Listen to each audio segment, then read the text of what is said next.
तीसरा चीज उन्होंने जो दिया हमारे सामने 22 प्रतिज्ञा।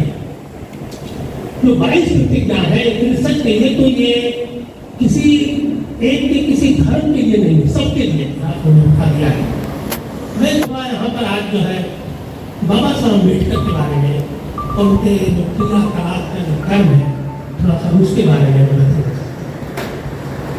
बाबा साहब तो विद्वत्ता में है, भारत के बाद विश्व में भी उनका एक स्थान है। उन्होंने लिटरेचर और किताबें, लेकिन ये 3 जो मुख्य काम है तो अद्वितीय है। एक तो यह है कि भारत देश में जो बौद्ध धर्म जो है यह वो खत्म होने के कगार पर चला गया था, उसको उन्होंने जीता कर दिया। तो उन्होंने भारतीय बौद्ध महासभा की खुद संस्थापक ने उन्होंने स्थापना किया और बौद्धमय भारत बनाने के लिए उन्होंने एक संकल्प लिया। लेकिन अफसोस है कि हम लोग इस रास्ते पर बहुत ही कम जा रहे हैं, इसका कुछ कारण नहीं।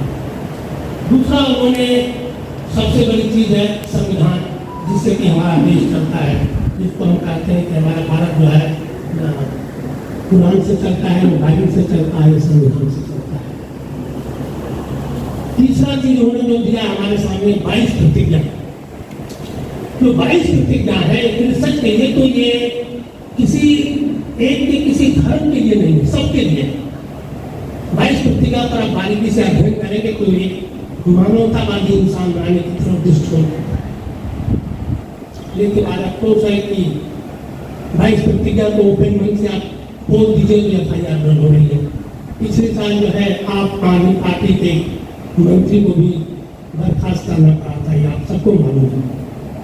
22 प्रतिज्ञा का जो सबसे बड़ा जो है विरोध जो हो रहा है हमारे देश के जो है मनुवादी व्यवस्था कहिए, ब्राह्मणवादी व्यवस्था कहिए, सिर्फ विरोध उनका जो है 2-3 चीजों पर है। जैसे बाबा साहब ने कहा है कि हिंदू धर्म के जितने भी देवी देवता भगवान जो है उनकी हम अवतार मानते हैं, उनकी हम पूजा करेंगे, अन्य उनको हम अर्चना करेंगे, उनको घर में रखेंगे।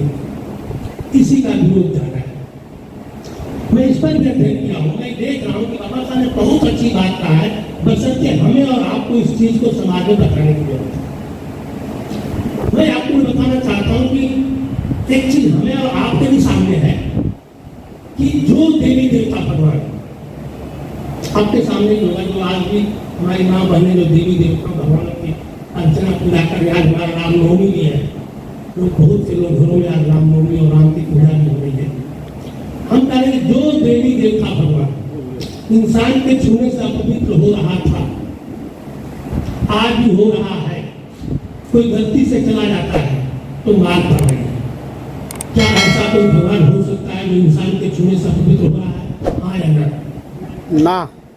तो ऐसे देवी देवता भगवानों को हमें अपने घरों से, जो हमारे घरों में आए, बहरा की तरह घुसे हुए हैं, चाहे कैलेंडर के रूप में आ रहे हैं, चाहे किसी की तरह आ रहे हैं, उनको हमें निकाल के बाहर निकला है।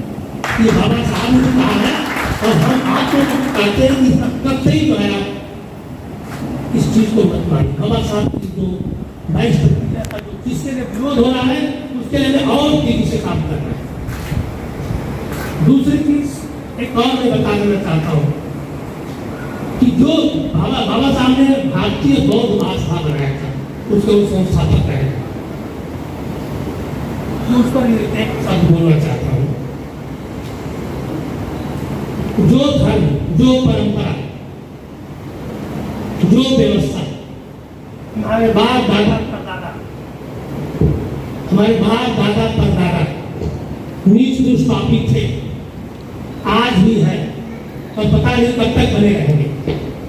मैं घर के ठेकेदारों से, यहाँ तक कि उनके महानुभाव से भी एक सवाल पूछता हूँ कि भाई तुम्हें एक मियाद दे दो 10 साल 15 साल, अगर हम डॉक्टर, इंजीनियर, वैज्ञानिक, रिसर्चर बनते हैं, अपने बराबर करोगे कि नहीं करोगे? तब सत्य है कि बराबरी होना चाहिए, इंसान को बराबर का हक मिलना चाहिए, नहीं मिलना चाहिए। इवन अगर एक क्लर्क की नौकरी होता है तो चाहता है कि एग्जामिनेशन करके मैं अफसर बन जाऊँ, लेकिन यहाँ कोई बराबरी का अंश ही नहीं है। तो जब हमें तुम अपने बराबर नहीं कर सकते हो, तुम्हारी व्यवस्था को, तुम्हारी परंपरा को, तुम्हारे धर्म को लाख मारता हूँ, आप सबको काटना लाख मारता हूँ। तीसरी चीज बाबा साहब की बात कर रहा हूँ, बाबा साहब अम्बेडकर की जयंती है। जो इंसान हिंदू धर्म की परंपरा के अनुसार जात के कारण अपने को उच्च मानता है और किसी दूसरे को नीच मानता है, उसे मैं इंसान नहीं समझता हूँ, हैवान है, मानवता के लिए करना। और यही कारण है कि आज बौद्ध धर्म जो है इस महाराष्ट्र में नहीं पड़ रहा है। मैं थोड़ा सा 40 साल से मैं कांशीराम के साथ काम किया हूँ और यहाँ मेरी कर्म भूमि रही है। थोड़ा सा मैं भीमराव अम्बेडकर साहब भी आज सामने है, पहली बार मैं इनसे मुलाकात हुई थी प्रकाश अम्बेडकर से, और आपके उनसे तो कई बार मंच में शेयर कर चुका हूँ। देखिए सबसे बड़ी चीज ये है जो अभी सिद्धार्थ कांबले जी ने अभी बात उठाया था कि भाई कहाँ कहाँ घूम करके उत्तर भारत के लोग अम्बेडकर जयंती मनाएंगे और बौद्ध धर्म का विचार करेंगे। बात सही है। देखिए मैं भी अभी 14 तारीख को नायगांव में खुद हमने इनिशिएटिव करके बौद्ध विहार बनाया है। वहाँ बड़े धूमधाम से बुद्धिस्ट लोग जो है पूरा जुलूस निकाल के हजारों में मनाया। यहाँ के लोग जो है सिर्फ बौद्ध धर्म को मानने वाले, बुरा मतलब एक महान जात के जो लोग हैं, बाबा साहब की बातों को मान करके बौद्ध धर्म को ग्रहण करते हैं, वही सिर्फ जो है सिर्फ बौद्ध धर्म को जो भी कुछ बचा हुआ है वो चला रहे हैं, संभाल रहे हैं, बचा रहे हैं। इसके बाद जो हिंदू धर्म के 3 जातियां हैं, चमार है, ठोर है, मातंग है, वो आज भी जो है यहाँ तक कि जय हिंद भी नहीं बोलता है। बौद्ध धर्म की बात तो बहुत दूर होती है। उसके लिए मेरा अनुभव बता रहा है। देखिए जब तक आप बीमारियों का, जब तक उसके कारणों का पता नहीं लगाएंगे तब तक उसमें परिवर्तन नहीं आएगा, सुधार नहीं आएगा। बौद्ध धर्म में देख रहा हूँ कि यूपी बिहार में बहुत तेजी से फैल रहा है, तो यादव लोग बनने लगे, ओबीसी के लोग बनने लगे। यहाँ का जो अछूत परिवार है, अछूत समाज है, हिंदू बौद्ध धर्म ग्रहण कर रहा है। उसके पीछे एक लाजिक है, कारण है।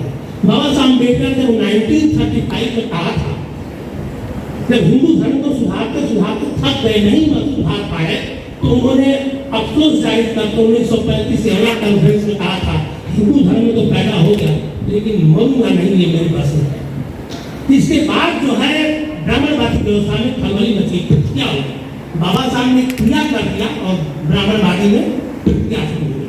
तो उस प्रतिज्ञा स्वरूप क्या हुआ कि महान जात को छोड़कर चमार, ठोर और मातंग थे, इनके पीछे जो है हिंदू धर्म की जो व्यवस्था जाकर के उनको इज्जत देके, मान सम्मान करके बड़ी बड़ी बातें करने लगी, उनको सम्मान देने लगी, उनको नमस्कार करने लगी और कहने लगी बाबा साहब तो सूट और टाई पहन के अंग्रेजों की दलाली करता था कि तुम्हें मलिच बनाना है, तुम लोग हिंदू हो, तुम लोग हिंदू में रहो, मलिच मत पड़ो। ये कारण रहा कि 3 जातियां जो उनके फोल्ड में चली गई और सिर्फ जो है महान जो है बाबा साहब के फोल्ड में आ गए। और कारण क्या है कि हमारा हिंदू धर्म का जो हजारों साल से व्यवस्था है एक जाति प्रधान देश है, क्योंकि जात को इतना महान बनाया गया, इतना महान किया कि पीएचडी हर जात के कहते, हर जात के लोग पीएचडी अपने आप में, और उसे यहाँ तक कहा गया कि जो जात का अपमान करना उससे बड़ा मतलब मरने के समान है। मरना ठीक है कि जात का अपमान नहीं होना चाहिए। इसीलिए जो है हमारे देश का जो धनी है, चाहे हलकोर है, चाहे चांडाल है, जो भी इतना अपमानित हो रहा है, फिर भी अपने जात पर गर्व कर रहा है। और जाति प्रधान होने के कारण यही कारण है कि लोग बौद्ध धर्म को नहीं कर। अब यहाँ सवाल यह है कि अब जो बाबा साहब अम्बेडकर के समय जो 8 लाख लोग बौद्ध बन गए थे, अब उनकी जिम्मेदारी पहले बनती है। मान लीजिए कि चमार समाज में संत रविदास है, मातंग देखो दिया गया है, बाबा साहब के पालन में महाराष्ट्र के हर जात में एक महापुरुष किया गया और भगवान का दर्जा दे दिया गया। यहाँ तक कहा बाबा साहब ने किया, यही कारण है कि वो अपने महापुरुषों को मानते हैं और बाबा साहब को नहीं मानते हैं। तो अब बौद्ध धर्म का और बौद्ध के अनुयायियों को फर्क लगता है कि उनके पास जाए, उनको समझाए, बताए। कुछ गलतियां उनकी भी है, मैं ज्यादातर महाराष्ट्र के बौद्ध समाज के लोगों को गलती मानता हूँ। ये लोग उनके पास जाते ही नहीं है, उनसे भाईचारा बनाते ही नहीं है। एक बिल्डिंग में है लेकिन रहन सहन नहीं है, रोटी बेटी का रिश्ता नहीं है, चाय पानी नहीं, तत्काल का हाल नहीं है। तो सबसे पहले मैं ये कहूँगा कि यहाँ के जो बौद्ध समाज है, जो अग्रणी हो गए हैं, जो ज्ञान प्राप्त कर लिए हैं, जो हम यहाँ तक जानता हूँ कि महाराष्ट्र में ब्राह्मण के बाद बौद्ध समाज यहाँ का हर तरीके से दूसरे स्थान पर है, नौकरी में है, पेशा में है, विदेशों में है, सब तरह से है। लेकिन वही हमारे जो समाज है वो आज भी उसी हालत में पड़े हैं। तो इसके लिए मैं समय पर बात इस पर ज्यादा करना चाहता था, लेकिन मैं यही कहूँगा कि एक नए तरीके से बौद्ध समाज के लोगों को, यहाँ के महाराष्ट्र के लोगों को एक तरीके से अपने बिछड़े हुए भाइयों को खड़े लोगों को बिछाया गया।